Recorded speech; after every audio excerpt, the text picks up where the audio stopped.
Olá pessoal, na aula passada eu expliquei para vocês a diferença entre os 4 tecidos fundamentais: o tecido epitelial, o tecido conjuntivo, o tecido muscular e o tecido nervoso.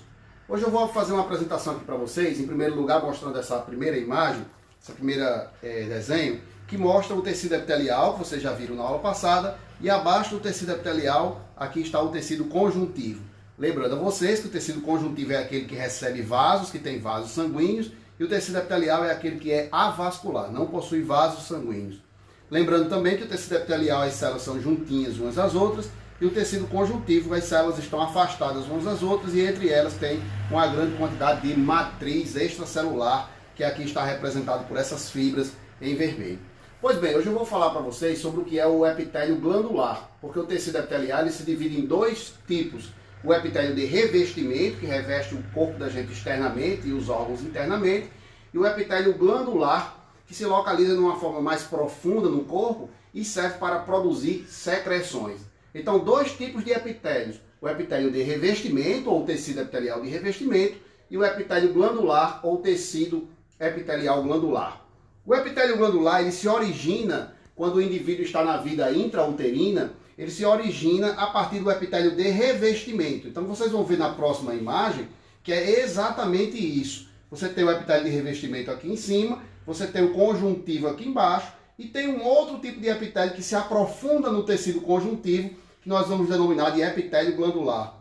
Este epitélio aqui, que não está mais presente na superfície do corpo, nem na superfície dos órgãos, é ele que vai produzir secreções, e é ele que vai ser chamado de epitélio glandular ou glândula. Vocês percebem bem que nesse tipo de glândula nós encontramos uma região mais profunda, que aqui eu desenhei como uma forma um pouco mais arredondada, e uma parte mais superior. Pois bem, essa parte mais profunda a gente chama de porção secretora da glândula. É aquela que vai produzir a secreção. E essa parte mais superior é aquela porção condutora da glândula. É quem vai conduzir a secreção que é produzida aqui até o meio externo, até a superfície do epitélio de revestimento. Então a secreção produzida nessa região, nessas células que estão presentes na profundidade da glândula, ela escoará através dessa parte superior e sairá, se exteriorizar sobre o epitélio de revestimento. Esse tipo de glândula, vocês sabem bem, nós denominamos de glândulas exócrinas. O que é uma glândula exócrina? É aquela glândula em que há a liberação da secreção e ela é conduzida até a superioridade do epitélio de revestimento. Ela fica sobre o epitélio de revestimento. Isso é um pouco diferente da glândula seguinte que eu vou mostrar para vocês. Porque essa outra glândula, na hora que ela se originou, aquela estrutura superior aqui, que é denominada de ducto, que é a parte condutora da glândula, ela foi perdida. As células morreram e então sobrou apenas células na profundidade do tecido conjuntivo.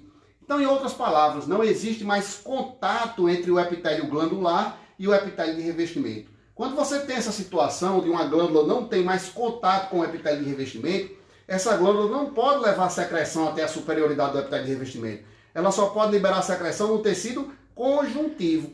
E como nós já sabemos, o tecido conjuntivo é vascularizado. Portanto, a secreção que sai dessa glândula irá cair na corrente sanguínea e vai ser distribuída pelo sangue para todo o organismo da gente.